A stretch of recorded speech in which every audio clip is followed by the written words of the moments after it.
Bueno, yo quiero agradecer primero a Andrea Rabelchion, que nos acompaña el día de hoy. Eh, Andrea fue invitada inicialmente a partir de un proyecto del Programa Transversal de Educación para compartir y visitar como eh, docente especializada y como académica especializada en la investigación en docencia. Y en particular, este programa se trataba de invitar a investigadores destacados en educación, investigadores que se dedican a estudiar cómo estamos haciendo docencia y cuáles son las herramientas que tenemos que aplicar. Entonces, eh, tuve la oportunidad de conocer a Andrea en una visita muy fugaz que tuvo por Santiago. Nos alcanzamos a tomar un café muy breve y después hemos siempre tenido interacciones bien pequeñas. Andrea es investigadora en la Facultad de Ciencias Exactas en la Universidad de Buenos Aires, con quien tenemos mucha coincidencia. Y bueno, sé que nuestra facultad tiene muchos lazos con la UBA también. Eh, y Andrea, bueno, tiene un currículum muy extenso, muchos artículos científicos y además muchos artículos de comunicación hacia el público general. Y, de hecho ha sido muy interesante esta interacción con Andrea porque ella trabaja no solamente de cómo enseñar ciencia, sino cuáles son los métodos y los mecanismos con la cual vamos transmitiendo a nuestros estudiantes y cómo vamos logrando que realmente esto sea un aprendizaje significativo. Y por significativo, algo que vaya quedando, que no sea esa cosa que el próximo año les preguntemos y tengamos la idea de que lo dijimos y por aquí pasó y se les olvidó, ¿ya? Y en ese sentido hemos tenido interacciones bien bonitas en que Andrea visitó el curso de los pedagogos en biología y química y dio una clase muy interesante. Así que bueno, Andrea, realmente la palestra es para ti, así que muchas gracias y adelante, te escuchamos. Muy bien, muchas gracias, Alejandro. Bueno, gracias a todos y a todas los que están ahí escuchando. Bienvenidos a este intercambio. La verdad es que el trabajo con Alejandro fue bien interesante. Tuve contacto con sus estudiantes, con sus chicos y sus chicas. E hicimos una producción de escritura de narrativas que estuvo bien bonita. Y en este encuentro lo que tengo ganas de compartir con ustedes son tres aspectos que me parece que vinculan bien con nuestras prácticas.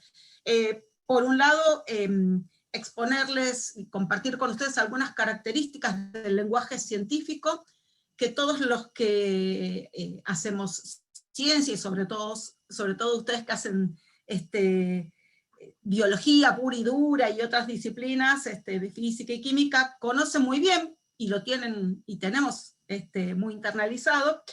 Entonces les decía, me interesaba particularmente eh, compartir con ustedes esas estructuras típicas del lenguaje científico, y después me interesaba invitarlos a invitarlas a pensar en qué medida enseñamos o no enseñamos estas características del lenguaje científico a nuestros estudiantes, y en tal caso, cuál es el impacto que una u otra situación produce en ellos, ¿no? La ausencia de enseñanza o la enseñanza explícita.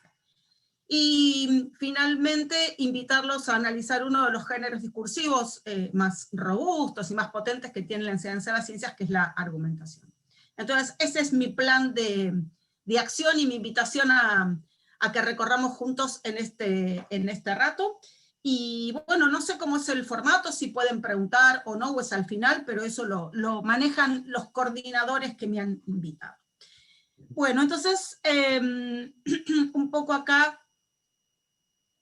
en cualquier momento lo logro. Ustedes me dirán si se ve bien, porfa. Se ve perfecto Muy y bien. yo estoy atento al chat por si hay preguntas en el chat en todo caso. Ah, perfecto, genial. Entonces vos decidís si es antes o después o como te parezca. Bueno, entonces, como les decía, este es un poco el interés central, si bien va a estar en último lugar, que es discutir un poco cómo este género discursivo, esta competencia de argumentación, tiene una relevancia central en el aprendizaje de los contenidos científicos.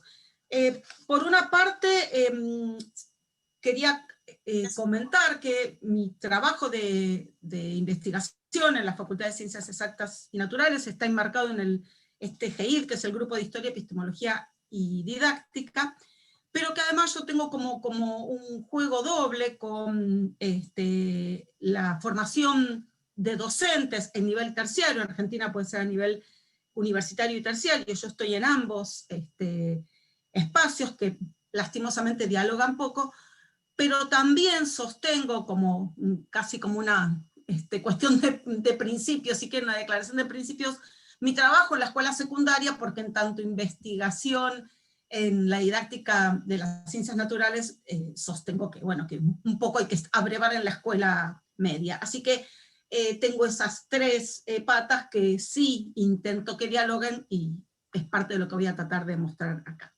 Bueno, dicho esto entonces, quiero arrancar diciéndoles que uno de los dos diarios de mayor circulación, Ideologías e intereses políticos, los dejaremos de lado, si no podemos estar hasta Navidad, han recogido durante bastante tiempo y de modo alternado esta denuncia acerca de que los estudiantes universitarios tienen severísimas dificultades de lectura y escritura en todas las asignaturas, digamos.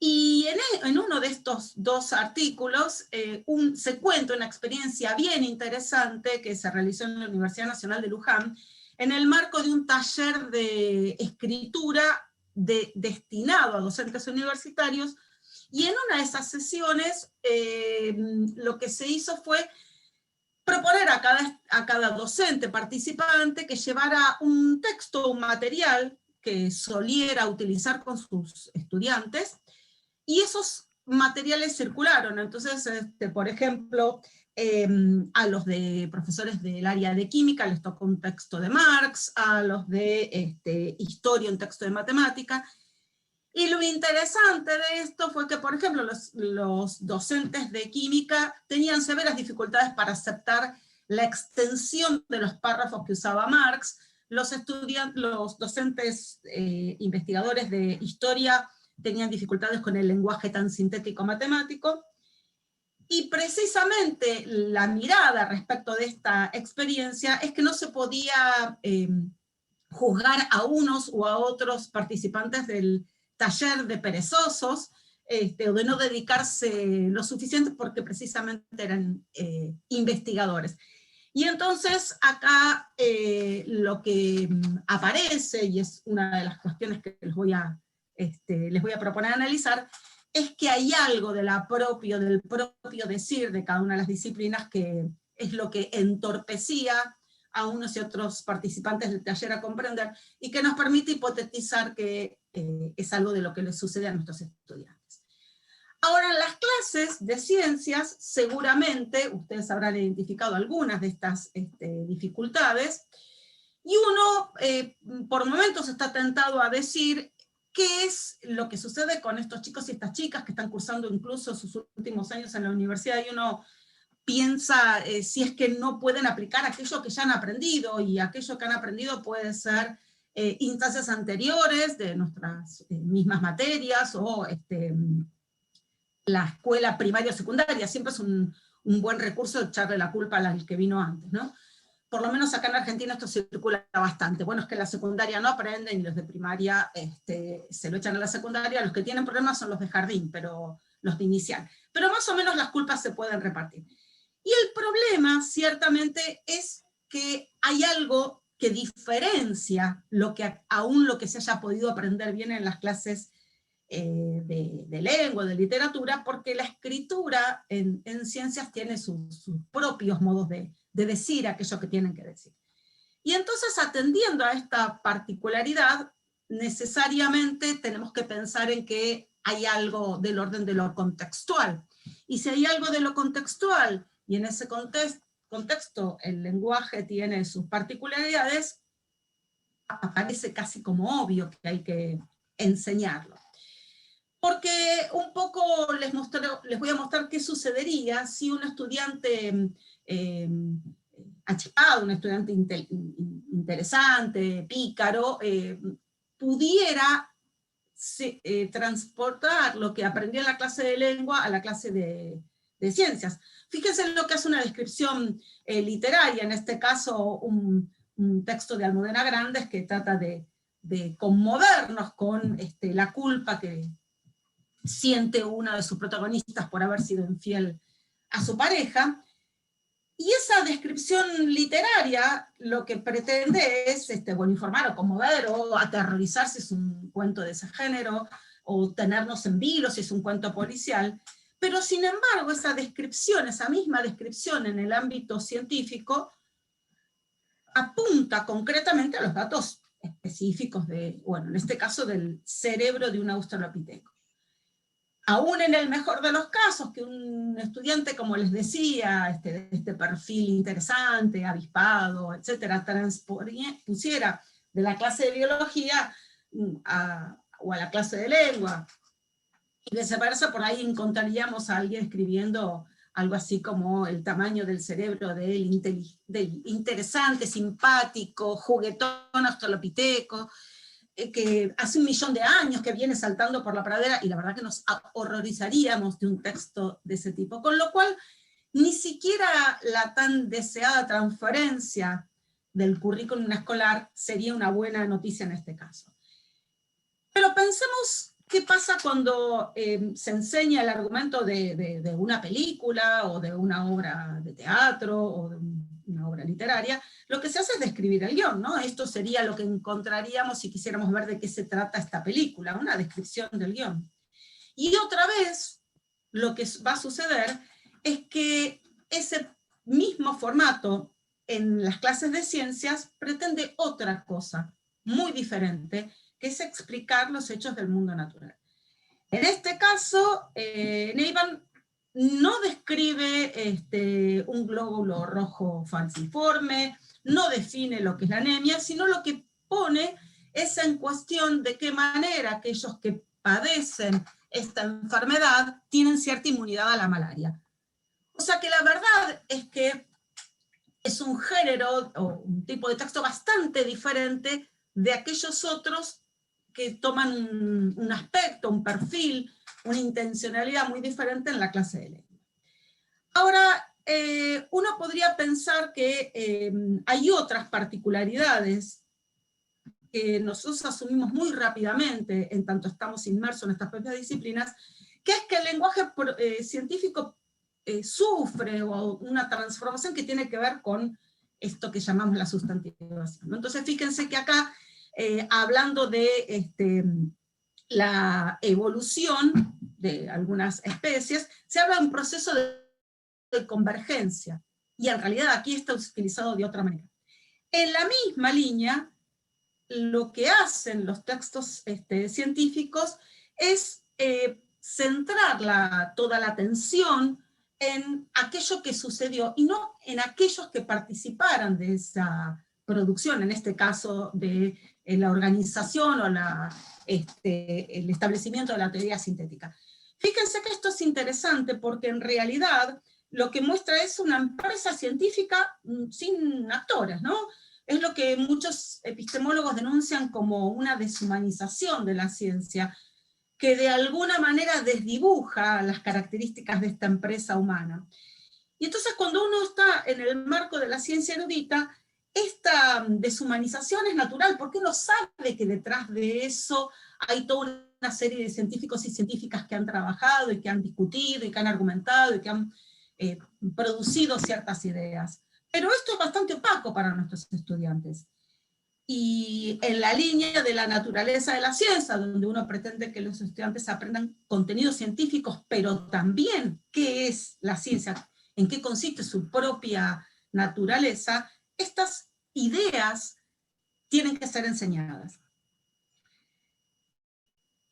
Y en esta misma línea, cuando uno piensa en un hecho del mundo, como este que les voy a mostrar, podríamos pensar, ¿qué diría un poeta si viera algunas de estas imágenes? Y seguramente sucedería que lo invitaría a pensar algo del orden de, bueno, esta cosa amorosa, de protección, de cuidado, de la comunicación, donde la mamá le enseñará a reconocer el mundo, a defenderse, que lo defenderá de cualquier evento con su vida. Pero ese mismo hecho del mundo, con la mirada de un biólogo, sería sensiblemente diferente. Probablemente diría que esta cría de panda tan amorosa en realidad es la que llevó los mejores genes, y su hermano que tenía genes peores quedó en el camino, que seguramente hay un proceso ahí fuertemente adaptativo. Frente a ese mismo hecho del mundo, las lecturas y los modos de decir van a ser sensiblemente diferentes. Entonces uno puede analizar que durante todo el trabajo con las disciplinas científicas se analizan, se visitan, se producen diferentes tipos de textos que definen, que describen y que explican. Estos dos autores tienen una propuesta interesante porque en realidad son dos lingüistas que tienen un trabajo conjunto con un área de investigadores en didáctica de las ciencias. Y en una producción conjunta lo que presentan son los alcances de estos tipos de textos. Veamos como algunos ejemplos. En este caso, claramente lo que se ve es una descripción de cómo es este síndrome. Y en este otro caso, vemos cómo Müller presenta esto que vimos en esta película tan interesante y escrito por este maravilloso autor y científico que fue Oliver Sacks, respecto de esta enfermedad de la encefalitis letárgica. Al tiempo que, mientras uno está describiendo y el otro define, en este texto del tipo del que les mostraba antes de la anemia falciforme, Nessie Williams, en este texto clásico de medicina evolucionista, lo que muestra es cómo aquellos genotipos ahorradores de los hombres primitivos ahora se presentan como un problema frente a la sociedad de consumo, y como ahora aparecen enfermedades que tienen que ver con el exceso de alimentos que ahora están disponibles, como la sal, etc. Y acá la pretensión es otra vez dar cuenta de esta pregunta de por qué o cómo sucede algo. Pero veamos un poco qué pasa con la circulación de este tipo de textos en las propuestas que hacemos a nuestros estudiantes. Esta podría ser fácilmente una consigna que formara parte de un parcial, de un trabajo práctico, de un examen final. Señalé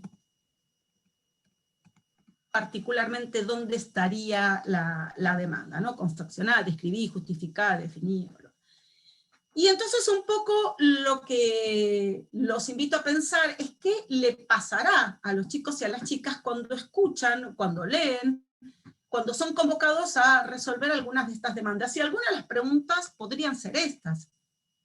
En ausencia de enseñanza, probablemente un chico o una chica se preguntaría qué le está pidiendo, cuándo le enseñó, si justamente ese día faltó o fue el momento donde cabeció.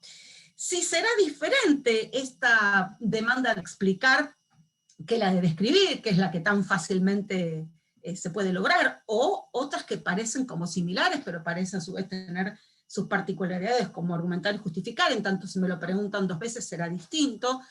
Si en definitiva ya ahí como avisorando el fracaso pueden preguntarse si pondrá nota por eso, ¿cómo va a saber si lo hizo bien o no, si se esperaba una cosa o la otra? Y finalmente, así como en un acto desesperado, si encima van a calificar lengua en la clase de biología, de física o de lo que fuera.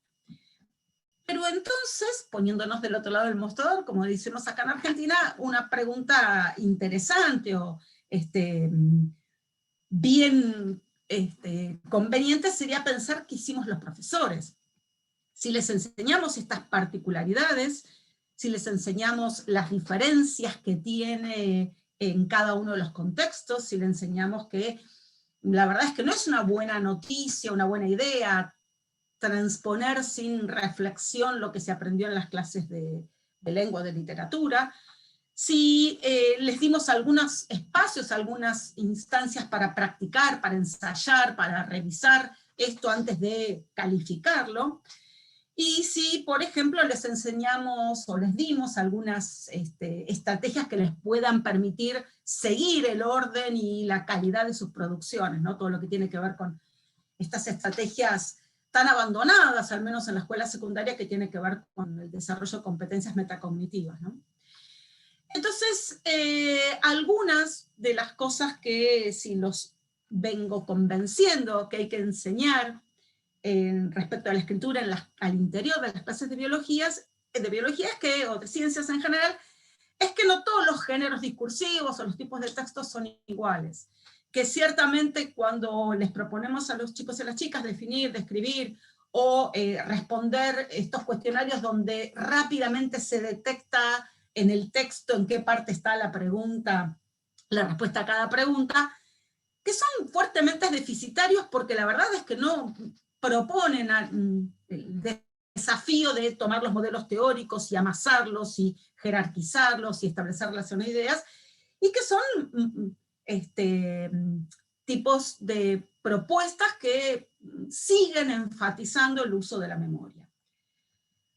Por otro lado, toda una cuestión que tiene que ver con algo que se establece cuando los estudiantes son invitados a responder solamente para un receptor que son sus profesores y sus profesoras.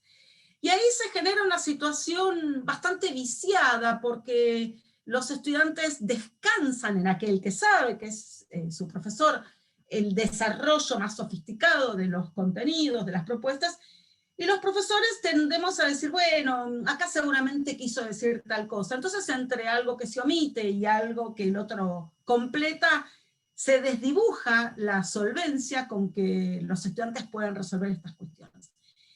Y luego aparece una cuestión que a mí me resulta muy interesante, he hecho algunas lecturas con algún colega que está por allí en el público, que tiene que ver con esto que Daniel Cassani presenta como el problema retórico, ¿no? que enfoca al receptor y que de alguna manera hace esto que yo le llamo como construir, como elaborar, como armar la figura del receptor, que tiene que ver con pensar qué es lo que quiero yo conseguir con este texto, cuál es la intencionalidad o el impacto que pretendo que haya en el receptor con esto que estoy escribiendo, cuánto sabe del tema, tendré que ayudarlo con algún ejemplo o puedo descansar en lo que el receptor sabe, con qué palabras voy a elegir, cuáles sean los términos más adecuados, etc.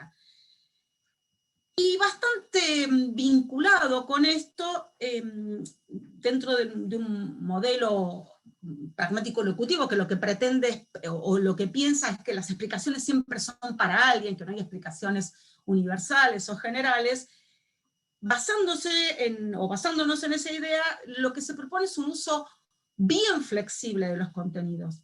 Esto quiere decir como, la verdad es que sirve de poco, independientemente del nivel de formación en el que estemos pensando, que los discursos de nuestros estudiantes solo sirvan para un contexto que es el contexto del examen.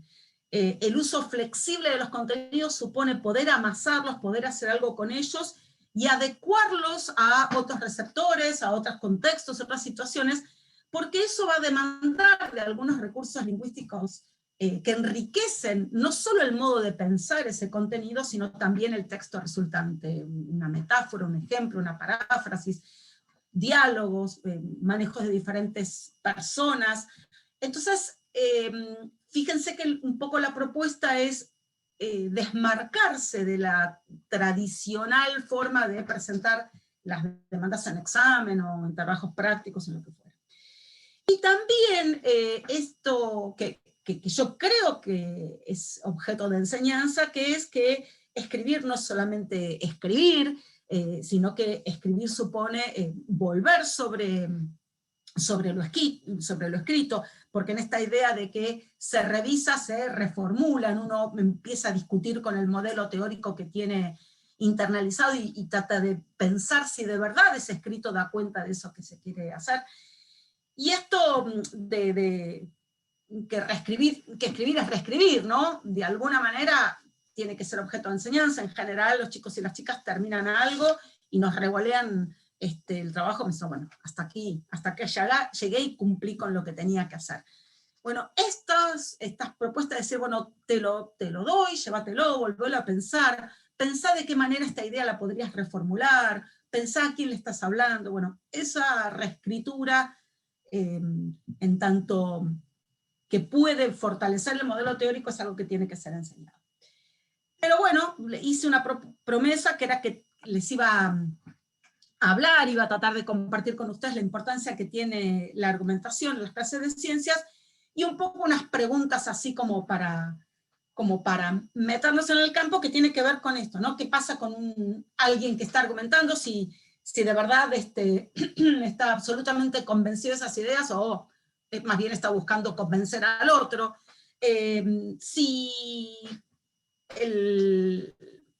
la función tiene que ver con mostrar un argumento que clausure la discusión, y entonces ahí se desocultan las dudas, las debilidades del propio pensamiento. Si es posible constituir conocimiento a partir del camino en la argumentación, o si es más bien un mecanismo para desestabilizarlos. Como ustedes sabrán, nosotros perdimos a Quino hace poco, alguien a quien respetamos y queremos, y nos ha servido de muchos ejemplos bien representativos, por lo menos del porteño, sospecho que de varios colegas latinoamericanos también. Y entonces, bueno, acá Manolito muestra claramente el mecanismo desestabilizador de la argumentación.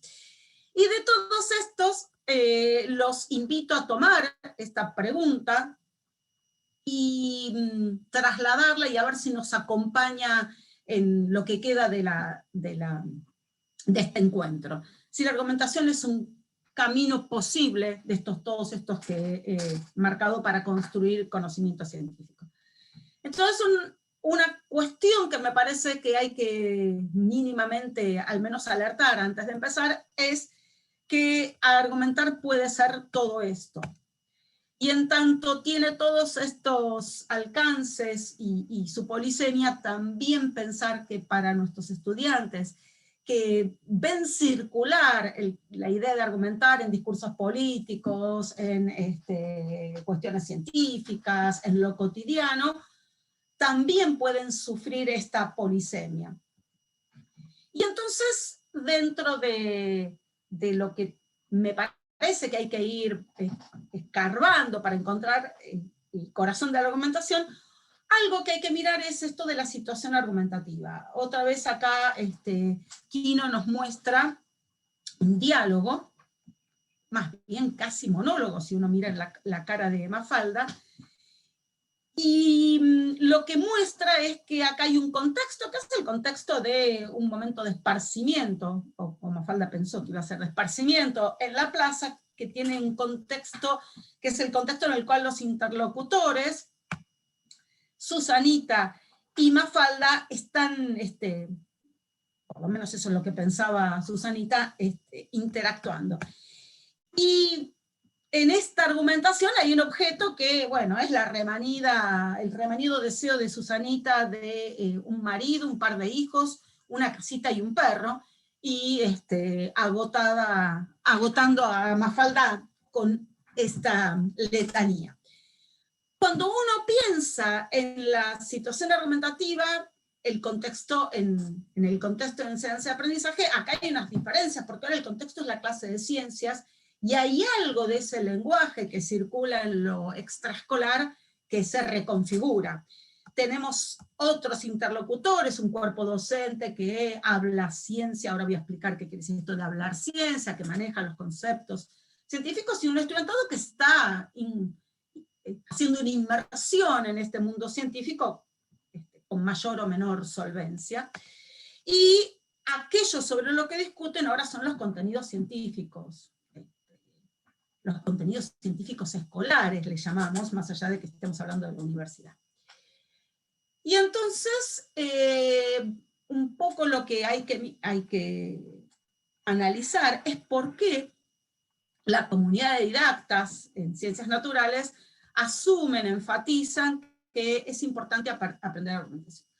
Uno tiene que ver con esto que no por remanido queda tan claro, ni tampoco por remanido es fácil de lograr, que tiene que ver con el pensamiento crítico que todos los currículums de todos los países de Latinoamérica exponen como una expectativa de logro, que tiene que ver con el deseo de que los ciudadanos en sociedades democráticas puedan participar, puedan comprometerse, y que en ese compromiso por los asuntos que atraviesa la sociedad lo hagan con un juicio que vaya más allá del sentido común o del prejuicio.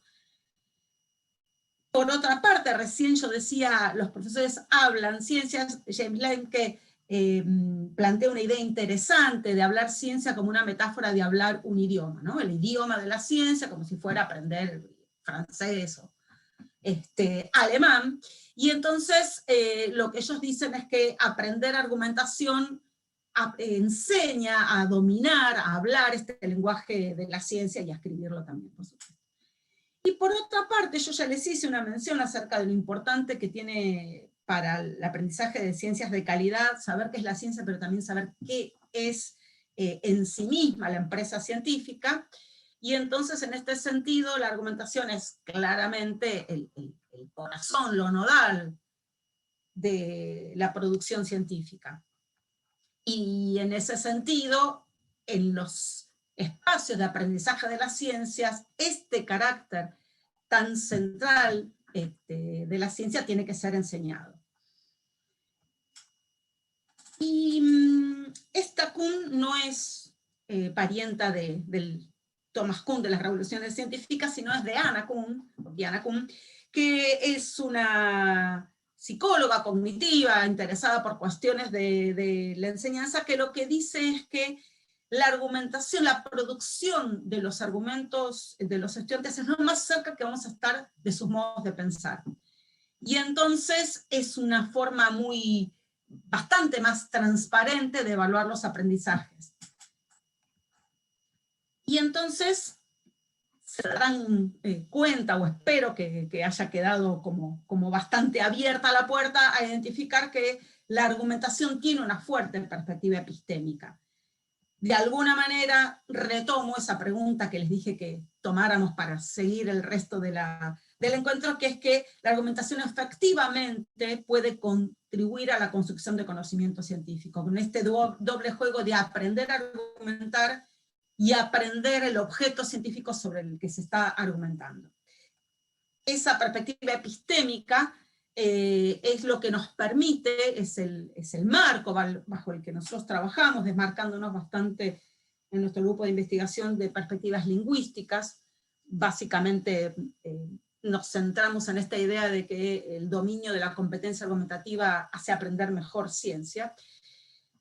Lo definimos de este modo, y parece así como muy complejo, pero en realidad si los desarmamos, esta definición tiene que ver con que, bueno, es un procedimiento, es una competencia, una habilidad, bueno, de acuerdo a los modelos teóricos donde uno se pare, podrá definirlo de una u otra manera, desde todas las perspectivas competenciales, que son las que sirven de paraguas a PISA y a todas estas líneas europeas, bueno, tiene que ver con que se supone que los chicos y las chicas tienen que saber un contenido científico, tienen que poder hacer algo con eso, explicar un hecho del mundo, y también tienen que poder decir algo sobre eso. Eso sería como la perspectiva competencial.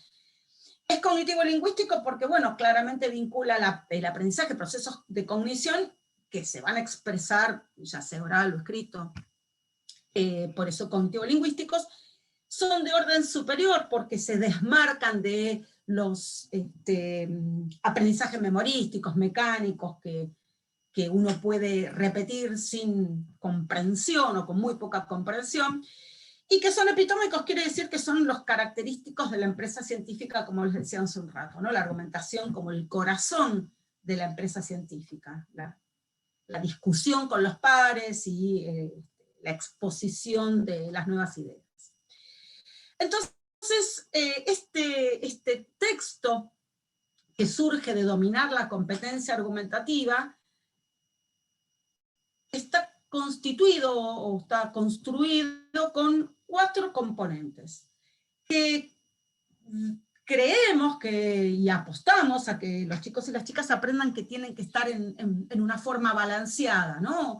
Que no caigan excesivamente en el detalle de los elementos científicos que están explicando, no sé, evolución o lo que fuera, y que tampoco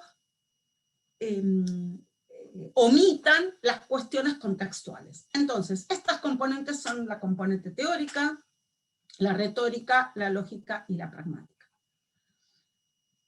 Pensamos en esta componente teórica, y esto es el objeto de aprendizaje, será moléculas, será fotosíntesis, será el proceso de evolución, será síntesis de proteínas, será lo que será. Y entonces lo que pensamos es que hay un modelo teórico, modelo científico, que lo que permite es leer este hecho que estoy explicando, buscando un parecido de familia, ¿no? Una analogía. Si yo explico el modelo de evolución por selección natural, ese modelo me permitirá entender por qué los piojos se hacen resistentes y todos los años las mamás tienen que comprar nuevos piojicidas. Podré explicar con eso la resistencia de ciertos microorganismos a los antibióticos, y podré explicar, no sé, la extinción de los dinosaurios. Si esto funciona como esto, debería pasar esto otro. Esa componente teórica es el jugueteo, el amasado del fenómeno a explicar con el modelo. En la componente lógica, que es la estructura del texto, básicamente, a diferencia de los textos que describen y que definen, como les mostraba, en este texto se muestran estas relaciones causales. Son los textos que nos van a responder la pregunta de por qué sucede esto o cómo funciona tal cosa, con lo cual necesito poner en juego estas relaciones causales y para eso utilizar conectores que den cuenta de esa relación. Y en la componente pragmática enfoco fuertemente a la cuestión contextual. Es el contexto lo que de verdad da el sentido del texto que voy a producir. Por eso hay modos de hablar en el contexto extraescolar y otros modos al interior de la clase de ciencias. Por supuesto, hay una fuerte dependencia de quien produce y de a quién está dedicado ese texto, y la componente retórica, bastante fuertemente vinculado con la anterior, persigue convencer a aquel que recibe el texto, ¿no? Así como nosotros, como profesores y profesoras, tratamos de convencer a nuestros estudiantes de que de verdad vale la pena pensar en otro modo de resolver determinado fenómeno. Bueno, en esta misma línea es que pretendemos que los chicos y las chicas tengan en cuenta la componente retórica, y para eso, precisamente, como les decía antes, hay recursos lingüísticos variados, algunos de los cuales, por supuesto, van a poder ser ahora sí transferidos de la clase de lengua. Andrea, entonces, sí. me interrumpo un segundo antes de que sigas, porque Gabriel Vallejos plantea una pregunta con respecto a lo que estabas diciendo, que le llama la atención que se haya colocado las relaciones causales como una componente lógica y no teórica. ¿Cuál sería la razón para establecerlo de esta manera? En realidad se refiere a que en las proposiciones que se escriben, por supuesto, con la componente teórica, en el sentido de que esas proposiciones son del modelo teórico, para evitar que el texto se parezca a una descripción donde simplemente se cuentan atributos, y para que esa proposición responda a cómo es que, no sé, se hace resistente a una bacteria, un antibiótico, hay que establecer esa relación causal. Por supuesto, la relación causal versa sobre el contenido teórico, pero cuando uno desagrega esas componentes para estudiarlas desde el punto de vista de la investigación, las clasifica de ese modo. Ahora un poco voy a mostrar algunos ejemplos de mis chicos y mis chicas. Eso, una vez producido el texto, eso se pierde, ¿no? Es a los fines de analizarlo. No sé si le respondía, tampoco escuché quién lo había preguntado. Gabriel Bueno. Gabriel lo puso en el chat. Muy bien. Bueno. Entonces, yo les decía que me parecía interesante comentarles inicialmente que mi casi triple perfil, en el sentido de profesora de escuela media, docente de formación e investigadora. ¿Por qué? Porque un poco lo que quería compartir con ustedes son trabajos y algunos resultados con mis estudiantes. Acá lo que les voy a compartir es una secuencia de enseñanza donde, por supuesto, enseñamos un modelo teórico, una cuestión de la biología, y la argumentación en forma conjunta. Estos chicos, a la altura de lo que les voy a mostrar, aprendieron trabajando en cuestiones de salud y enfermedad, están trabajando un modelo de salud muy vinculado al ambiente social y al ambiente natural, biológico si quieren, y han aprendido, están empezando a ejercitar las componentes, estas 4 que acabo de decir, o sea, están empezando a hacer uso de la competencia argumentativa. Entonces, acá vemos los montes, unos montes particulares, son los Cárpatos, en un camino sinuoso y complejo, que muestra como la dificultad en acceder a esto, que es un castillo. Imagino que ya podrán pensar cuál es. El dueño del castillo, se les ocurre, ¿no? ¿No? Creo que es señor. Efectivamente es el castillo de Vlad Tepes Drácula, que tiene estas costumbres, ¿no? La mala costumbre de salir de noche y hacer estas tropelías. Bueno, la verdad es que tengo que justificar por qué razón cuento esto a estudiantes de formación, que van a ser profesores, estudiantes de formación, o inclusive a los últimos años de la escuela secundaria, porque hablamos de Drácula y de sus características. Pero lo cierto es que, ahora por supuesto voy a desocultar esto, pero lo cierto es que trabajamos acerca de los atributos que la literatura, el cine, los cómics inclusive, dan acerca de Drácula. Y entonces, bueno, trabajamos acerca de su fisonomía, sus hábitos, sus modos de vestir, las cosas que les hacen daño, las cosas de las cuales se sirven para seguir vivos, etc. Y entonces construimos una imagen, un modelo del vampiro mítico, de estos seres muertos vivos. De hecho, eso es lo que quiere decir vampiro en serbio, ¿no? Muerto vivo. Pero en una clase de biología tiene otra intencionalidad, y es la de trabajar con una enfermedad genética, con este nombre tan complejo, porfiria eritropoyética congénita o mal de Günther, porque hay una explicación que me interesa trabajar con ellos, que es la que da este bioquímico inglés que trabaja en la Universidad de Columbia, en Canadá, que a propósito de tratar de mirar con los anteojos de la bioquímica algunos eventos, se centra en esta enfermedad y en este mito de los vampiros. Y entonces describe Esta enfermedad es una enfermedad bueno, genética recesiva ligada al par 18 de cromosomas, que tiene que ver con un defecto, el gen dañado hace un defecto en el procesamiento de las porfirinas, unas sustancias de la sangre, genera una anemia severísima por la rotura de los glóbulos rojos. La presencia de actinismo es un daño enorme en todas las partes de la piel.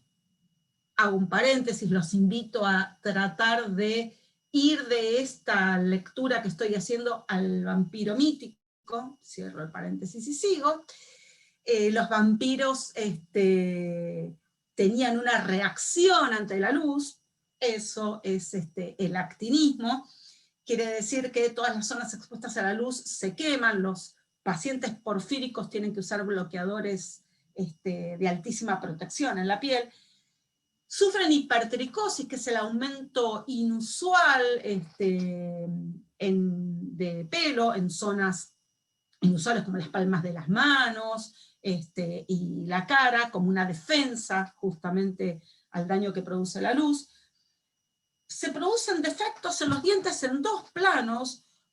Por un lado crecen de forma anormal, pero también se tiñen de rojo, de un color también rojizo amarronado, eso se llama eritrodoncia. Parte del daño tiene que ver con que el labio superior se hace más pequeño, entonces eso deja más expuestos los dientes, y hay una absoluta imposibilidad de comer, manipular, ni siquiera oler ajo, y eso tiene que ver con que una enzima, que no importa su nombre, se activa muy fuertemente frente a las sustancias aromáticas que tiene el ajo, y entonces eso aumenta más todavía las porfirinas, que son estas sustancias que producen todos estos daños. Y ahí yo puse al final crueldad como pregunta, porque bueno, nuestro vampiro mítico de cabecera, Vlad Tepes Dracul, sabemos todos por el mito y por también la parte histórica de este particularmente sádico y cruel príncipe valaco.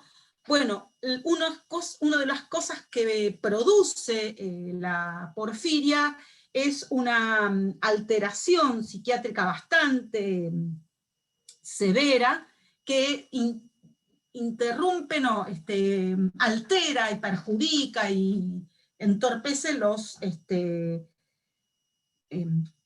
se me fue la palabra, las relaciones interpersonales. Hay así como una suerte de falta de empatía. Bien, descrito esto por Dolphin, que es la mirada teórica que trabajo con los chicos, se muestra que hay dos modelos. El modelo vampiro mítico, que llega por las películas, por las series, por la literatura, por el propio libro de Stoker, y el modelo enfermo de porfiria, que es esto que aporta la biología. Dicho esto, con este recorrido abreviado que les hago del trabajo que hice con mis estudiantes, les voy a mostrar, y lo voy a dejar para que ustedes lo vean, la producción, primero les voy a contar qué hicieron, la producción de un estudiante. Lo que les propongo es que piensen que están haciendo un paseo, de excursión en los Cárpatos, en esa misma zona, donde aparece este vampiro mítico, y que tropieza con una viejita que tiene un modelo para explicar cómo sus vecinos son vampiros, muy, muy, muy atado a sus tradiciones, a sus prejuicios. Y que entonces lo que le pregunta es cómo que no puede comprender cómo es que los vecinos son vampiros, y así es como lo llaman. Entonces la invitación es a que escriba la explicación que le daría, por supuesto ahora haciendo pie en el modelo teórico. Les voy a dejar, como les decía, la explicación para que la lean unos segundos del estudiante y después la vamos a analizar.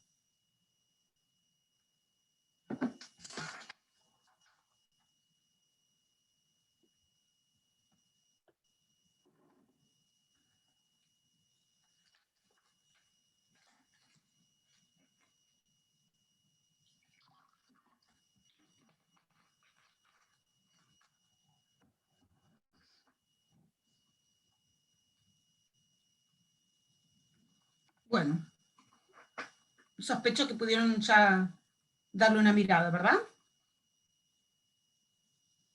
Si nadie grita. Muy bien.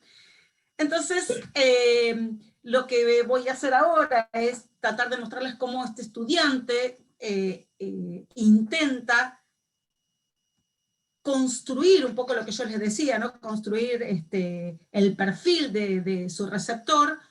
Ellos saben las características que tienen que tener, por supuesto no saben que tiene el nombre de componente retórica, lógica, pragmática, no saben eso, pero sí saben qué cosas tienen que tener en cuenta, y entonces va a tratar, lo que les voy a mostrar es en qué parte trata de explicarle esto a la viejita que la conoce.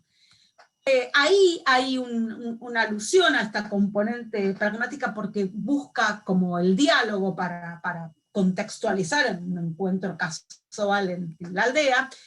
La elección de la persona a la que habla también es un guiño acerca de que trata de entender quién es su receptor. Fíjense que trata de adecuarse ahí, dice al contexto, porque le pregunta a ella cómo es la historia, cómo es que veía ello. Ahí la invitación a preguntarle, la invitación a que la viejita le diga cómo es que veía ella o interpretaba que eran sus vecinos, es el punto como para después darle la explicación desde el punto de vista científico, que es lo que se supone que él tiene que decir, en tanto viene de una clase de biología. Fíjense que hay un recurso bastante interesante que es la apelación a la autoridad. Él le dice que leyó, por supuesto le miente, pero bueno, hace una alusión al bioquímico canadiense, utiliza los conectores, y fíjense que ahí hace una inferencia interesante respecto de lo que podría pasar con el Sol, pero muestra algo que nosotros veníamos trabajando en la clase, que es la vinculación del concepto de salud vinculado al ambiente social y natural. Hay otra parte que no puse en esto, donde él cuenta que hay muchos vampiros porque hay casamientos consanguíneos, y eso tiene que ver con el aspecto social. Nosotros pensamos que los vocabularios son adecuados, como les sugería antes, en función de los receptores y de los contextos, y acá que omita hablar de actinismo y hable de la cosa del sol, aunque no sea el modo de expresarlo óptimo, bueno, muestra que no se le perdió de vista al receptor, cuando sí se le perdió de vista cuando hace alusión a los glóbulos rojos. Pero bueno, es un intento genuino de explicación. Fíjense que trata de usar algunos recursos expresivos, esto del uso flexible, y tiene una coherencia global porque uno lee toda la explicación y no tiene saltos. Y la otra producción que les quería comentar es una donde, bueno, supongo que los biólogos recordarán el experimento clásico de Gardner de los 60, donde trata de mostrar dónde se encuentra la información genética, y en este experimento clásico lo que hace es sacar un óvulo de un sapo verde al que le destruye el ADN, saca un ADN del intestino del albino, lo trasplanta, y lo que ve es que todos los hijitos, todos los renacuajitos son albinos. A mí me interesaba muy particularmente trabajar esto, utilicé el recurso del trabajo fundacional de Gardner simplemente porque usé eso, pero lo que me interesaba muy particularmente es trabajar con los chicos y las chicas esta cuestión del sitio donde se encuentra la información genética, porque por lo menos acá es recurrente que piensen que solamente hay información genética en óvulos y espermatozoides, el resto de las células no sabemos cómo funcionan, pero no con ADN. Entonces me interesaba esto en particular, les describí, les conté cómo era la historia, les conté cómo era el experimento, y lo que les pedí es que le explicaran esto, la respuesta a este experimento, al portero de la escuela. Voy a hacer un guiño a un colega que tengo ahí en esta escuela, donde llevé adelante este trabajo, todo el personal de maestranza es como parte de la comunidad de la escuela, y entonces los chicos tienen una relación como muy cercana, inclusive pueden pedirles que les entreguen el diploma cuando se reciben de bachilleres, etc. Entonces, en esta escuela en particular, son figuras muy queridas y muy consideradas, por eso elegí ese receptor. Y los voy a dejar para que lean la producción de este chico.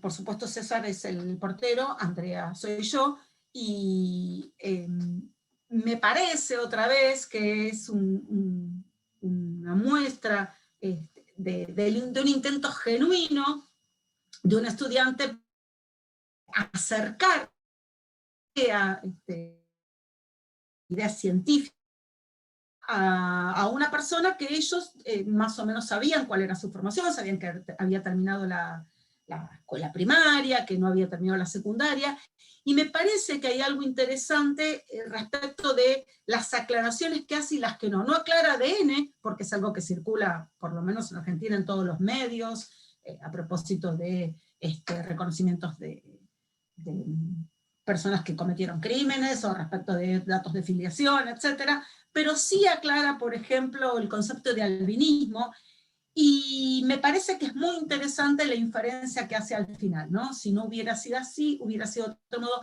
y me parece que eso es un guiño bien interesante para quien no es un experto en la biología.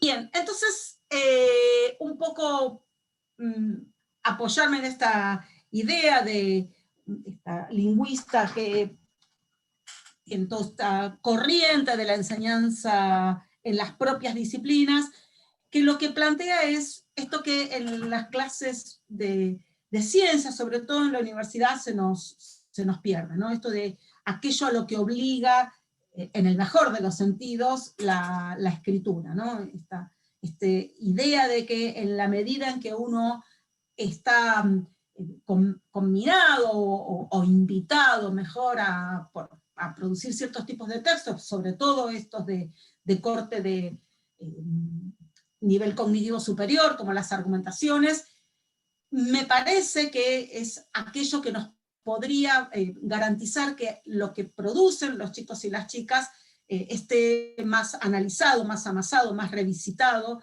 y me parece que esto es objeto de revisión en nuestras prácticas en todos los niveles de educación. Y me gustaría hacer una suerte de balance para que ustedes evalúen si logré ese objetivo que les había contado que me proponía con este pequeño encuentro, que tiene que ver con analizar las demandas que hacemos los profesores y las profesoras a nuestros estudiantes, las cosas que les pedimos que hagan en los trabajos prácticos, en los exámenes parciales, en los exámenes finales, en las actividades, y en qué medida evaluamos y calificamos esas demandas, las dificultades que sufren o a las que están expuestos nuestros estudiantes cuando no fueron enseñados estas demandas, la particularidad que tiene el lenguaje al interior de las ciencias, los modos de decir que tiene cada una de los contenidos, de las disciplinas científicas al interior de sus espacios, y una perspectiva fuertemente epistémica de la argumentación, ¿no? Esta idea de que se aprende argumentando, se aprende contenidos científicos argumentando y reflexionando acerca de la argumentación. Esto que les decía de convertir o tratar de introducir a los estudiantes en expertos cada vez menos novatos, escritores cada vez más expertos, en el sentido de revisar, volver a analizar la potencia que tienen los escritos que han hecho, en qué medida dan cuenta del modelo teórico, pero también del contexto y del receptor, este juego de correr el foco de quien recibe la producción, que no sean siempre los docentes. Esto es para nosotros lo fundamental en el sentido de aprendizajes robustos. Si entendemos por robustos estos aprendizajes de calidad que no se recuperan con la memoria y que suponen dominios de las disciplinas flexibles que de verdad hagan una democratización del conocimiento, que no sean conocimientos que solo sirvan para la clase de biología molecular o de evolución, sino que de verdad permitan una circulación que, como les decía, democratice el conocimiento.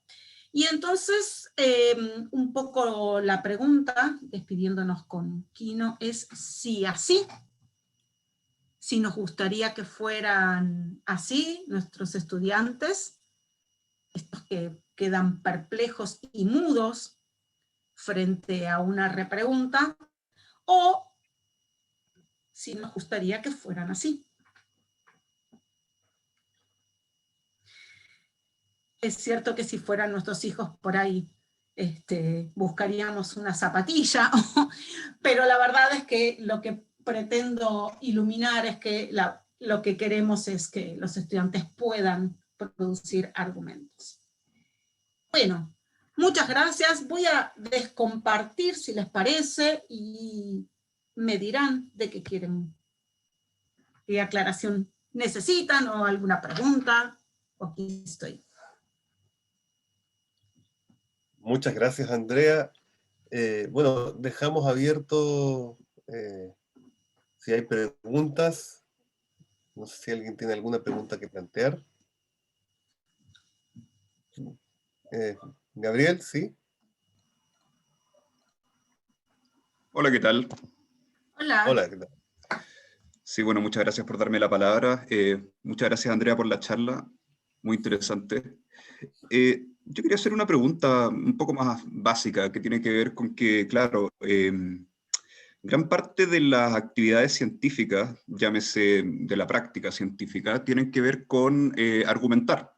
En la misma práctica está lleno de argumentación, la misma explicación científica que se hace, la predicción científica, la manipulación experimental, eso es, en algún sentido, desde algún punto de vista, una práctica argumentativa. En el caso de la argumentación, de hecho, casi todas las definiciones en el caso de la explicación, casi todas las definiciones de explicación que yo conozco presuponen que la explicación es un argumento. Entonces mi pregunta es, ¿qué se ganaría, por ejemplo, mostrando este tipo de contenido metacientífico, llámese qué es una explicación en la práctica científica, cuáles son las bases epistemológicas de la experimentación, etcétera, para el aprendizaje de la ciencia? Y mostrar de esa forma de que la argumentación de verdad no es algo alienígena a la ciencia, sino que es algo que está ahí siempre, solamente que no lo vemos que lo practicamos, no la entendemos, pero la practicamos, ese tipo de cosas. Esa es mi pregunta. Sí, es cierto lo que decís, porque son como saberes de hecho, ¿no? Uno tiene naturalizado que el modo de producción científica, el modo de comunicación científica, y eso es en tal caso lo que hace que un conocimiento sea científico, ¿no? Que está sometido a los pares, etc. Es cierto que lo sabemos de hecho, nadie nos enseñó cómo sucedía esto. La importancia tiene que ver con que es saber ciencia de calidad, es saber la biología o la física o lo que fuera, pero también saber cómo es la naturaleza de la ciencia, cómo es la producción de ese contenido científico. Y la argumentación, como bueno, muchos otros, es una forma de hacer un doble juego, de enseñar un modo más robusto de conocer los modelos teóricos, y cuando digo más robusto, digo que ese contenido sea tan flexible que se lo puedas explicar a cualquiera, que puedas hacer cualquier forma de comunicación con eso, que no sirva solamente para la instancia de un examen final o lo que fuera, pero además está enseñando en qué modo circula y se produce el conocimiento científico en la empresa científica. Y esas ideas de la naturaleza de la ciencia son centrales. Entonces, ese es el objetivo de mostrar estos elementos metateóricos, digamos, o metacientíficos. Sí. De hecho, como comentario, me gustó mucho eso de cambiar el receptor. Sí, Porque yo creo claro. que pedagógicamente eso es súper poderoso, porque en el fondo está como naturalizando un poco los contenidos para que el alumno pueda de verdad expresarlo, porque muchas veces tienen la idea clara, pero como tienen que escribirla en cierto formato, o con cierto receptor establecido que el profesor. Así que interesante, voy a ver si lo pongo en práctica en alguna parte. Muy bien, yo ahí dejé el mail, cualquier duda, o se lo piden a Alejandro, cualquier consulta, ahí estamos. Aprovecho de eso porque Javiera Alarcón desde YouTube plantea la siguiente pregunta.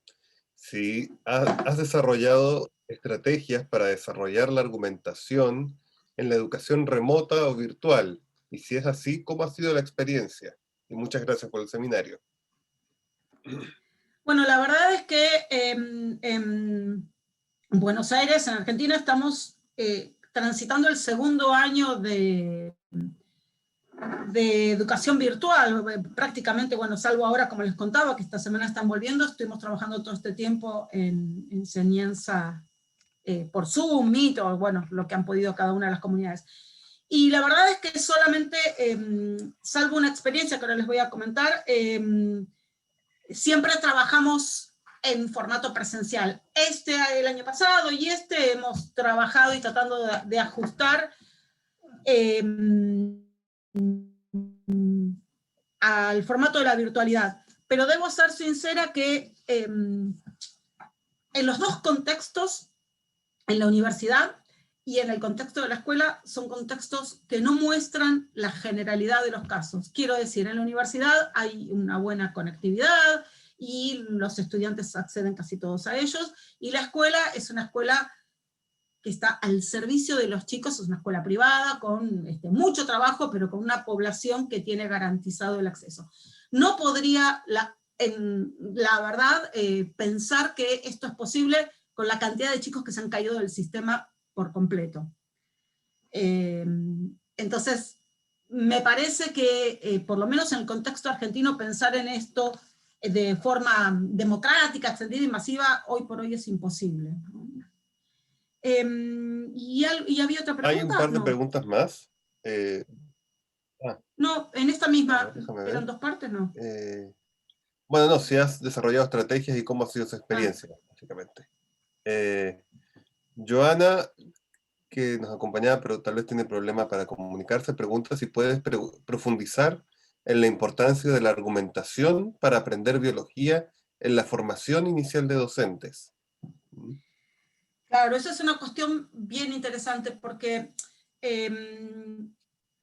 lo que pasa, el otro día lo comentaba un poco en un encuentro también ahí, en Chile, que tiene que ver con que acá en Argentina se ve muy claro, no sé ahí, pero por ahí le sirve como para desmarcarse, como para buscar similitudes. Acá en Argentina hay claramente dos agendas. Una agenda tiene que ver con la investigación. Lo que hacemos los didactas y las didactas, que trabajamos en investigación de modos de enseñar, bla. Y otra agenda tiene que ver con la formación docente, universitaria o terciaria. Como les decía, acá se estudian los profesorados en la universidad. Esas dos agendas se ocupan de cosas diferentes y no tienen ningún tipo de diálogo entre sí, o muy, muy poco. Entonces, que la formación docente, sobre todo la formación inicial, haya instancias de argumentación, recae en aquellas profesoras o profesores que estamos en los dos lugares. Porque como no permea de la investigación a los institutos de formación, algunos investigadores dicen que esto lleva entre 10 y 15 años, ¿no? En general, lo que se genera en el ámbito científico a las aulas. Yo no sé si estamos en el año, en esos 15 años o en los 20, yo no lo sé. Lo que sé es que solo llega cuando alguien tiene esta doble vinculación, ¿no? Que está en la investigación y que entonces luego lo lleva a la práctica. Pero eso es un problema porque no estamos todos en ese doble juego. Entonces un poco lo que estamos tratando de hacer es generar algunos grupos de investigación donde invitamos a docentes que no hacen investigación, pero que sí participen de algunas maneras para que de alguna manera lo puedan replicar. Lo concreto es que lo que estamos viendo como mejores estrategias es que los estudiantes en formación docente tengan una inmersión en las prácticas de aprendizaje de argumentación casi similares a las que tienen los chicos de la escuela secundaria, un poco lo que les conté en el caso de los vampiros, en el caso de el sapo, ¿no? Que los futuros profesores pasen por estas etapas de aprender las componentes de una argumentación para que después recién empiecen a inventarse modos de ajustar eso y adecuarlo a cómo ellos enseñarían. Luego lo que hacemos es invitarlos en su residencia docente, en sus prácticas, a que lo pongan en juego, que lo traigan y que analicemos. Esta idea de investigación-acción, ¿no? Que se vayan, pongan en juego lo que hicieron y que lo volvamos a leer en el ámbito de la formación a la luz de la teoría. Entonces, eso es lo que estamos haciendo como microexperiencias, y eso por ahora nos da resultados interesantes. El problema es la escala, otra vez, ¿no? El problema es en cuán masivamente es. Y un poco lo que les decía, que lastimosamente es así, es que cuando mandamos a nuestros chicos o nuestras chicas a hacer sus observaciones en otras escuelas para ver, bueno, cómo está circulando las experiencias didácticas en las escuelas, lo que ven es casi nada de esto. Y entonces ahí es un desafío, porque a veces vienen muy desalentados. Dicen, nosotros vemos todas estas cosas en el profesorado, pero no lo vemos en las escuelas de verdad. Entonces, bueno, es una tarea enorme, y no sé cuántos años nos faltan. Si lo descubro, les aviso. Andrea, tenemos 3 preguntas en YouTube que te voy a plantear enseguida, pero primero quiero aprovechar de plantear yo mi pregunta. Voy a hacer trampa y me voy a saltar la fila. Porque hay un tema que a mí me preocupa muchísimo, y creo que y que es una cosa que hemos tocado con muchos colegas, que además es un tema que tiene que ver con la ética, que producto también de la pandemia y de todo el tema de tener que tomar pruebas por sistemas virtuales, el plagio y la copia se han convertido en cosa de todos los días, a nivel de estudiantes universitarios, y desafortunadamente esto no es un problema en nuestros estudiantes de primer año, de segundo año. Estamos viendo el problema en estudiantes de tercero, cuarto y quinto año. De la Y es universidad. en la universidad. ¿Ok? Y es tremendamente doloroso, por un lado. Y es muy difícil de controlar, porque por otro lado tú te das cuenta que cuando tú pides una pregunta, por ejemplo, un curso muy grande, que yo tengo un curso de 150 personas, que es difícil controlar con preguntas de desarrollo, te expones fácilmente a la copia. Y por otro lado, cuando pides respuestas a preguntas teóricas, la gente, torpemente inclusive, copia y pega de Wikipedia incluso. Claro. Y después tienes el proceso desagradable de decirle, oiga, acá está, o sea, ¿cómo se le ocurre?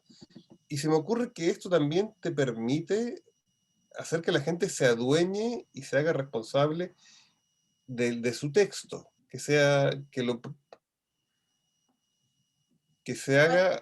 Sí. no sé, se sienta honrado de producir un texto. No sé qué opinas en Sí, eso. claro. Que se enorgullezca de lo que produce. Sí, lo que pasa es que yo creo que hay algo de lo que de verdad somos responsables los profesores y las profesoras a cualquier nivel, cuando damos clase en la universidad, y es que me parece que siempre habrá vagos, perezosos y alguien que quiera plagiar. Esto es así, es el mundo y acá estamos. Lo que digo es que muchas veces los responsables de que nuestros chicos y nuestras chicas se quieran saltar el pensar y manotear Wikipedia es porque pueden hacerlo. Quiero decir, si nosotros les mostráramos la potencia, la robustez que tiene pensar algo, de verdad hay una situación problemática interesante, de verdad hay ahí un desafío, me parece que las chances se reducen bastante, ¿no? Quiero decir, si uno dice, bueno, mirá, acá hay una producción que en vez de suponer que te aprendes todo este texto de biología molecular, está esta producción puesta al servicio de, no sé, explicarle a un compañero que no ha podido venir a clase, o a un estudiante de un curso anterior que está dudando de carrera, ¿qué le dirías? Me parece que ese desafío les hace a ellos pensar en que vale la pena hacerlo, ¿no? En esta clase pasan cosas interesantes, digo yo, ¿no? Cuando uno dice, bueno, la verdad que en esta clase vale la pena estar, porque mira, uno discute sobre vampiros, quiero decir, cuando hay otros vínculos, a mí a veces lo que me parece cuando veo algunas clases es que son clases que parecen no estar ancladas en el mundo, ¿no? Clases donde nada tiene que ver de verdad con lo que pasa afuera. Y eso es muy difícil de sostener. Salvo, bueno, aquel chico, aquella chica que está absolutamente apasionado y que no necesita ninguna vinculación. Me parece que la clave siempre es que algo de lo que allí suceda pueda permitir leer el mundo en alguna clave. Por eso creo que sí, que propuestas me parece que nos hermanan un poco más con los chicos y con las chicas, ¿no? Voy a leer... Da más trabajo también. Sí, sí, es que eso también es un poco el problema, también cuánto Sí, tiempo podemos dedicar, cuánto tiempo podemos utilizar en todas estas características. Lo que pasa es que, no, digo esto último porque por ahí, lo que pasa es que hay un problema con eso, y es que nosotros nos tenemos que sincerar, que es doloroso y que es difícil, y es lo siguiente. Uno a veces dice, uy, ¿cuánto tiempo tengo que invertir en enseñar esta competencia o algunas otras? Pero supongamos esta. Sí, la verdad es que tengo que invertir bastante. La contracara es que a nosotros se nos escapan estudiantes que pueden haber resuelto las cosas de memoria. Entonces es como decir, bueno, esta parte no la miro. Y si respondió de memoria, bueno, qué sé yo, está bien. Es como todo o nada, ¿no? Es como cuando como un paradigma nuevo. Por ahí uno dice, voy a seleccionar los elementos más robustos, más importantes de mi materia. Y esos no los negocio, y esos los acompaño con oportunidades para que los chicos y las chicas produzcan algo más que repetir. Ese es un poco la decisión. Que hay que acortar los programas, hay que acortarlos, seguro, si uno se decanta por pensar en competencias de este estilo, ¿no? Claro, pero también tiene el tema de que, por lo menos en una escuela de ciencias, necesitas que la gente adquiera un lenguaje, una serie de Sí, claro. conocimientos Por supuesto, mínimos. eso es innegociable, por supuesto. Sí. El problema es, para mí el desafío, y lo digo por recorrí mis propias preguntas y mis propias dudas, el desafío para mí es decir, ¿qué es innegociable? Estoy inventando. ¿Puedo dejar que salga de la escuela de ciencias un estudiante que no sepa el modelo de evolución por selección? No, la verdad es que no puedo. Es algo que no puedo de ninguna manera. Que es un ejemplo. Ahora, a veces yo veo algunas rutas metabólicas tan sofisticadas que yo digo, ¿no se podría enseñar una como patrón y ese es como caso epitómico del resto? ¿No? Podría ser. Para pensarlo. Oye, te cuento las preguntas de YouTube porque si no se nos va a acabar el tiempo y no les voy a decir. Sí. ¿Sí? Francisco Javier Ruiz, que escribe desde Colombia, pregunta si sería necesario ubicarnos en el desarrollo de argumentaciones sociocientíficas. Y si es así, ¿qué elementos considerarías caracterizan a una investigación sociocientífica? Bueno, la verdad es que me parece que es como imposible negar ese aspecto. A mí me parece que la ciencia es ciencia en tanto, sobre todo en estos niveles, si está vinculada con la sociedad. Por supuesto habrá algunos elementos que no tengan una vinculación directa, pero aquellos elementos que explica la ciencia y que tienen impacto en la sociedad, me parece que son aquellos que más tienen que circular, un poco por lo que decía antes, ¿no? Por esta idea de la democratización del conocimiento. Y me parece que la clave es buscar aquellos problemas centrales de las sociedades, hambre, pobreza, enfermedades, enfermedades huérfanas, todas estas, hablo de mi campo, después se nos ocurrirá otra, ¿no?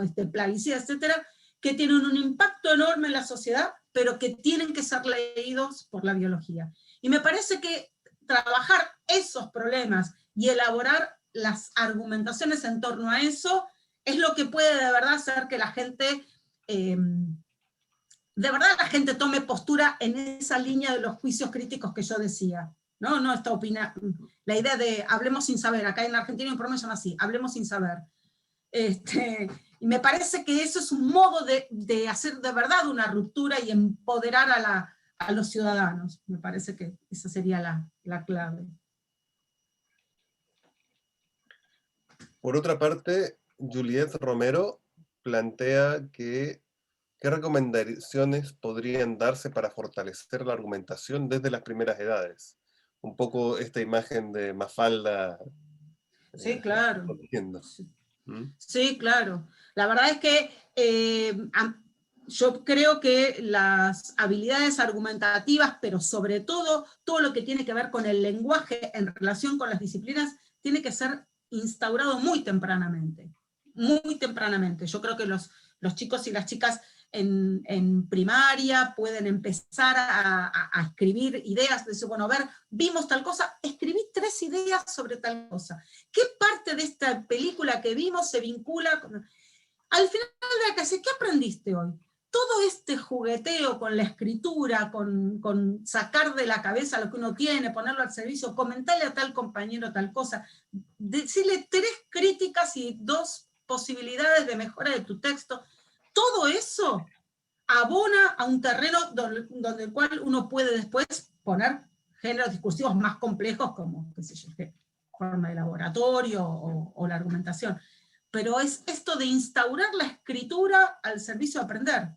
Y eso tiene que ser muy tempranamente en la formación.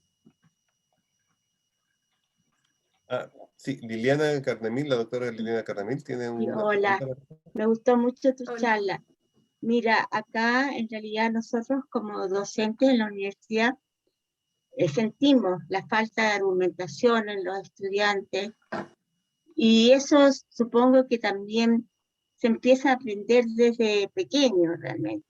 Y se ha atribuido mucho en Chile esta falta de narrativa coherente, en fin, que se requiere en ciencia, se ha atribuido mucho a estos medios audiovisuales, porque desde chico comienza a usar el teléfono, decías tú, a meterse, y la verdad de las cosas que sumergido en esos medios audiovisuales, tampoco se comunica con la gente, ni aprende un lenguaje, decías tú, como tú decías, de Mafalda, que realmente de una argumentación, decías tú, al problema que se plantea. Entonces, no sé qué piensas tú de eso, si realmente esto tiene mucho que ver también con esa falta. Con la falta de, no escuché lo último. Con la falta de narrativa coherente que tiene que tener un muchacho ya que llega a la universidad.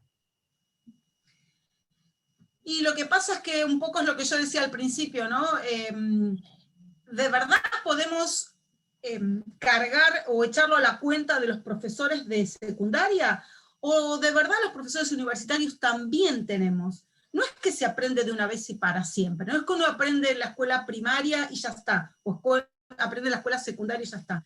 Conforme uno va teniendo inmersiones en diferentes áreas, diferentes disciplinas, allí hay los profesores y los profesores tenemos que enseñar a escribir. La verdad que es una habilidad que se va sofisticando conforme uno tiene que adquirir. Por supuesto, pero yo te preguntaba por los medios audiovisuales, que fíjate tú, en que el chico pasa sumergido muchas veces desde pequeño en un teléfono donde está viendo imágenes, y usa incluso poco el lenguaje. Y eso a veces se acentúa en la adolescencia.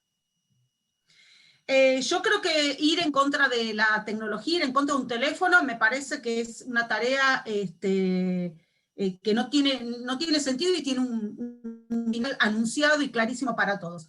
A mí lo que me parece es que uno debería poder utilizar esos diferentes registros semióticos para, al servicio de aprender. Me parece que ir en contra de lo que circula en las redes no tiene sentido. Sí me parece que uno podría decir, bueno, ¿qué cosa, qué información de, no sé, de Twitter o de Instagram que viste en tal página o en tal sitio, podríamos reformularla a la luz de lo que vimos? ¿Cómo sería de verdad? Porque la circulación en los medios digitales, yo creo que vino para quedarse. Después haremos, a 40 años más adelante, veremos qué pasó. Pero lo que digo es, un modo de empoderar a la gente, y que creo que a través de la argumentación va, es decir, bueno, esto que leí acá, como mínimo lo voy a poner en duda, porque no hay ninguna causalidad, porque no hay ninguna justificación, porque simplemente, fíjense, yo no sé qué pasa ahí, pero acá el daño que se hace con las fake news es enorme. Uno dice, bueno, ¿cómo lo puede? Bueno, la escuela, universidad, no importa, tiene que poder hacer algo con eso. Bueno, al interior de cada disciplina, tomar eso, ponerlo en cuestión, decir, ¿dónde están los argumentos de esto? Buscan este texto 3 razones para que alguien diga que los agroquímicos son no sé qué. Bueno, ese juego me parece que en vez de ponernos en contra, es tomarlo como aliado, decir, bueno, esto está acá en tu teléfono, está esto y también está esto otro. Me parece que ese es el modo. Miren, hagan la prueba. Cuando yo le digo a mis pies, sacan el teléfono, todo el mundo dice, bueno, ¿y qué vamos a hacer con esto? Es como reconducir inteligentemente la energía y lo que hay. Claro, tienes razón, pero el alumno de la universidad ya llega un poco tarde, porque yo digo, el profesor de la escuela secundaria podría hacer eso, pero nosotros queremos que adquiera ciertas destrezas, habilidades, competencias científicas realmente, que uno, en alguna forma, ellos trajeran ya superado eso que tú dices realmente, ¿no? Eso es un problema, por lo menos acá en Argentina, es un problema porque a la universidad se le desdibujan, a mi juicio, esto lo dice Andrea nada más, ¿no? Es mi opinión, a la universidad se le desdibujan los límites de lo que puede pedir. Quiero decir, muchas veces la universidad le reclama a la escuela media aquello que es de su propia responsabilidad. Y eso de alguna manera responde a decir, bueno, que todas las competencias las traigan ya dominadas para yo poderlo llenar de contenido científico. Y eso no funciona así. Tienes razón, no tienes funciona mucha así. razón. La universidad Entonces tiene que uno hacerse en la universidad tendría que también inventar esa falta, ¿te fijas tú? Y sí. Y el mejor modo es asociarse, porque uno no es experto en todos los campos, entonces un biólogo, un físico, un químico, lo mejor que puede hacer es asociarse con un didacta que le diga, dame una mano con esto. Claro. Ya, muchas ¿no? gracias. Muy interesante tu charla. Muchas gracias. Hoy tenemos 3 preguntas. Está Gabriel, déjame antes de darte la palabra, Gabriel, dejarla de José Luis, que estaba mucho antes, ¿ya? Que le gustaría, si pudieras profundizar, cómo analizar metodológicamente textos argumentativos de los estudiantes. José Luis nos saluda desde México. Después está Gabriel y después está Daniel Wolf, y con eso cerramos porque ya nos estamos pasando el tiempo, ¿ya? Ay, sí. Entonces, Pobres. José Luis nos preguntaba cómo analizar metodológicamente los textos argumentativos. Bueno, lo cierto es que antes de analizar un texto argumentativo, uno, como profesor, como profesora, toma posición respecto de el enfoque y la corriente de todas las formas de argumentación que uno desea asumir. Por ejemplo, uno podría decir, bueno, me gusta más una argumentación de corte más lingüístico, que tenga que ver más con el modo de las proposiciones, etcétera. Otro podría decir, bueno, me interesa la argumentación en términos de arguir, ¿no? En términos de la disputa respecto de un tema para después llegar a una conclusión como si fuera un debate político, por decirlo. A nosotros en particular, a mí en particular me interesa la argumentación en términos epistémicos, quiere decir en qué medida aquel estudiante que domina más la competencia argumentativa aprende mejor un modelo teórico. Ese juego es el que me interesa. Si esto es así, bueno, una vez que uno decide en qué posición está respecto a la argumentación, lee esos textos en función de lo que enseñó. Yo, por ejemplo, trabajo con mis estudiantes de nivel universitario y medio, por supuesto, con los ajustes necesarios respecto a estas 4 componentes que a mí me parece que dan cuenta bien del modelo teórico y de lo contextual, y esta idea retórica y pragmática, porque me parece que ese es el mejor modo, que tiene que ver también con esta cuestión ideológica de la democratización, de la circulación, de tener en cuenta a los otros, de correrme de la élite científica. Bueno, todos estos posicionamientos teóricos, metodológicos e ideológicos son los que uno toma antes de enseñar. Y después, con esa clave los lees. Yo leo las producciones de mis estudiantes teniendo en cuenta un poco lo que les mostré de la producción de los vampiros. Y lo estoy diciendo, este chico o esta chica que está escribiendo, ¿tiene en cuenta? ¿Construyó la imagen del receptor? ¿Se preguntó a quién le está diciendo? ¿Qué está sabiendo? ¿Qué no? ¿Está teniendo en cuenta los recorridos que tiene? ¿Con qué objetivo lo escribió? Bueno, todo eso me permite a mí decir, este argumento está bien, esta producción va bien. ¿Alguien? ¿Gabriel? Sí, ya, pero rapidito. ¿Gabriel? Sí, yo tenía una pregunta bastante corta. Sí, lo que pasa es que, bueno, se habla mucho de argumentación, también en otros ámbitos se habla mucho de pensamiento crítico, y se habla de estas cosas, pero nadie dice exactamente qué es la argumentación ni qué es el pensamiento crítico. Acá tú has dado un esbozo de qué entiendes tú por argumentación, y sobre todo se dice que es muy importante el pensamiento crítico, por ejemplo, y la argumentación. Pero nadie dice qué contenidos son los que podrían enseñarse para que las personas adquieran comprensión una comprensión correcta de qué es lo que significaría esto y cómo poder desarrollar mejor las herramientas. Ahora mi pregunta es de algo más específico todavía. ¿Qué opinas tú, por ejemplo, de que se enseñe contenidos de lógica a nivel escolar? Porque la lógica parece ser algo muy central en la argumentación, parece ser algo muy central en lo que es el pensamiento crítico. Sin embargo, prácticamente no se enseña. Y la gente se ve que no ha aprendido lógica, porque una cosa es la argumentación en el día a día, y otra cosa es saber modelos lógicos para poder entender esas cosas. ¿Qué opinas tú de eso? O a nivel escolar y a nivel universitario también. Sí, hay todo un debate en términos de la argumentación respecto de la lógica formal. A mí, particularmente, lo que me pasa con eso y lo que me parece es que una deducción lógica, un uso lógico de los silogismos, etcétera, poca información aporta. Entonces, una cosa es que vos puedas hacer un orden de las premisas, un orden lógico, y otra cosa es que vos, con una argumentación, puedas aumentar el nivel de conocimiento. Entonces, en términos de la enseñanza de las ciencias, a mí me aporta muy poco la lógica formal. No sé, para el pensamiento matemático eso se me escapa totalmente, no lo sé. Pero en términos del aprendizaje, en los niveles en los que los estoy comentando, con la calidad que lo estoy comentando, ese orden lógico formal poco aporta, eso quiero decir, poco aumenta la calidad de los saberes. Entonces, un poco también pasa con el patrón argumentativo de Toulmin, ¿no? Que tiene una estructura tan severa que resulta más complejo entender el patrón en sí mismo, de la garantía, qué sé yo, que algo que esté al servicio de hacer circular explicaciones para alguien. Entonces, son posicionamientos, ¿no? Pero me parece que en términos de hacer aprendizajes y contenidos flexibles, no es por ahí. Tal vez es el docente quien tiene que tener esos conocimientos para poder transmitirle a los estudiantes una cosa que esté ya pulida lógicamente, posiblemente, eso pienso yo. O eso trato de hacer yo por lo menos. Pero bueno, yo además soy filósofo de la ciencia y ahí uno aprende mucha lógica, entonces, claro. Claro, bueno. Pero bueno, muchas gracias.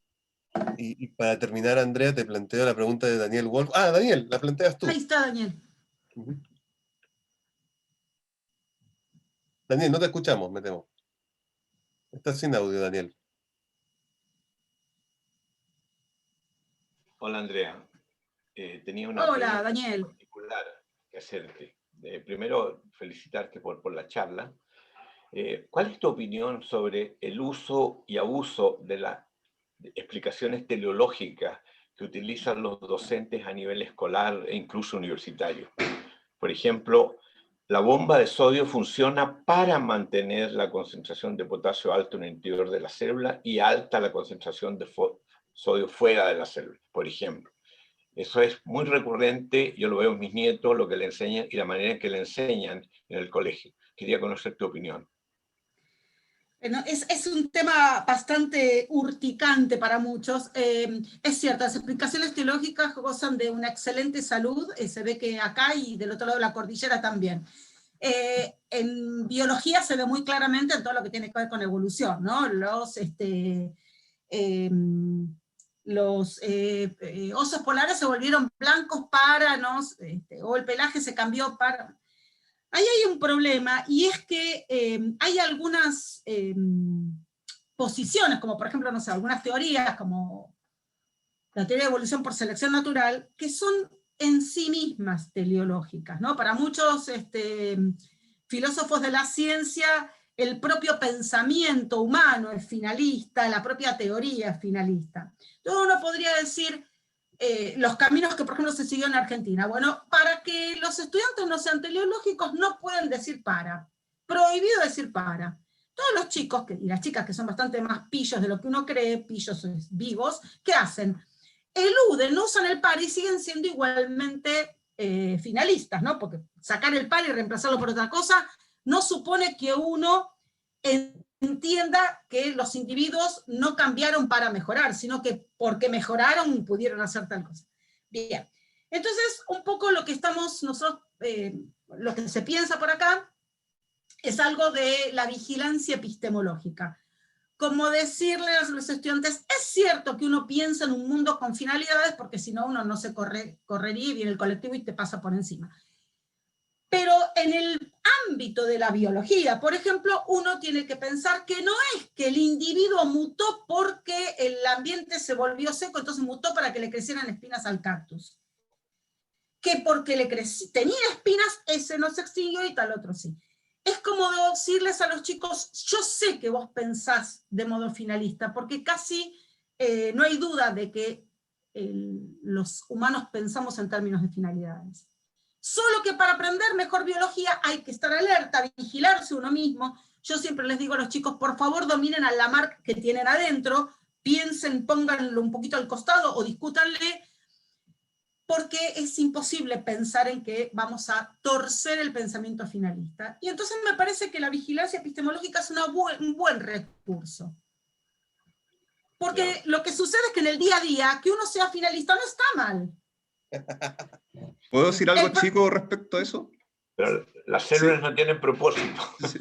Oye, perdón, ¿puedo meterme un poco respecto a eso? Precisamente el 8 de julio va a haber una charla sobre explicación funcional y teleológica, que hay un seminario de filosofía de la biología que se ha organizado acá en Chile, o que lo organicé yo en realidad, y el 8 de julio vamos a tener a Santiago Giannobili como invitado, argentino, filósofo de la ciencia, que va a hablar precisamente de eso, porque no es que el finalismo... no es que uno esté recurriendo a causas finales cuando habla de cosas finalistas. Hay traducciones de eso, y hay traducciones que son de tipo teológica, que uno está diciendo que cierto rasgo se mantuvo. En realidad no voy a entrar en detalles porque el 8 de julio se va a explicar mejor. Así horario, que claro. por favor? ¿En qué horario, Gabriel? ¿En qué horario? Eso va a ser a las 5 de la tarde, pero okay. pronto van a ver afiche, así que eso. Ya, pero perdón no, que para me meta, pero reservarlo al había que tiro. decirlo, ya que salió el Gracias, tema. Gabriel. Muy bien. Gracias, Andrea. No, por favor, Daniel. Andrea, muchísimas gracias, estuvo muy entretenido. Yo creo que Alex ya debe estar mirándome con cara de Alejandro, corta esto porque nos estamos pasando bastante rato, pero ha estado realmente muy interesante, muy entretenido. Yo por lo menos me llevo como media docena de cosas que quiero comenzar a aplicar. y te quiero agradecer muchísimo el tiempo, el esfuerzo, y bueno, espero que la próxima vez sea presencial, que podamos, Ahí está. te tengo debido un pisco sour acá en algún Sí, congreso. y yo lo tengo anotado.